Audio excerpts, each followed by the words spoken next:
السلام علیکم۔ آج ہم ایک کتاب کا ریویو کریں گے۔ کتاب کا نام ہے بہاؤ۔ ویسے تو ریویو کرنے کا کوئی تجربہ نہیں ہے، لیکن امید ہے آپ کو یہ مختصر سا ریویو پسند آئے گا۔ کتاب کے مصنف ہم سب کے پسندیدہ مصنف مستنصر حسین تارڑ ہیں، اور یہ کتاب بقول مصنف کے ان کی پسندیدہ تحریر ہے۔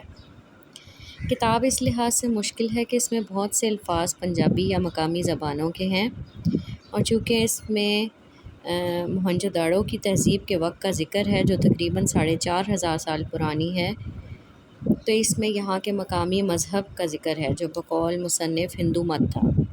کیونکہ سب کو معلوم ہے کہ مصنف سیاح بھی ہیں، تو ان کی تحقیق کو مان لینے کے علاوہ کوئی چارہ نہیں ہے۔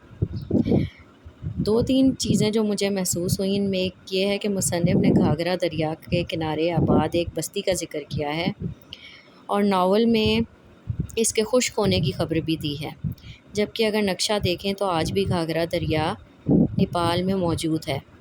اب یہ معلوم نہیں کہ افسانوی پن پیدا کرنے کے لیے ایسا لکھا گیا یا دریا نے اپنی جگہ بدل لی ہے۔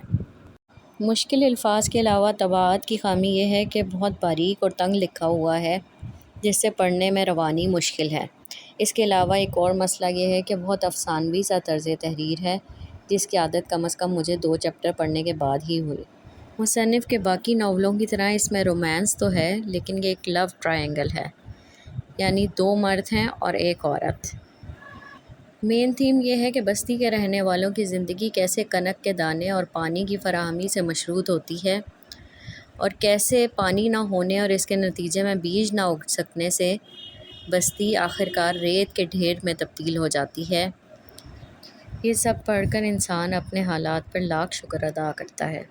آخر میں ایک چھوٹا سا اقتباس پڑھتی ہوں۔ گھاگھرا کے اونچے کناروں کے اندر اب خشک راستہ آخر تک چلے گا، جس میں صرف ٹھیکریاں ہوں گی اور خشک گونگے ہوں گے، اور پکلی کے آوے سے کبھی دھواں نہیں اٹھے گا، اور چیتر کی چاندنی میں گھاگھرا کے پانی کبھی نہیں لشکیں گے۔ وہ یہ سب جانتی تھی، اور پھر بھی وہ کنک کوٹتی تھی کہ اس کے پاس آدھی مٹھی کنک تھی، اور اس کے کھیت ہرے ہونے کو تھے۔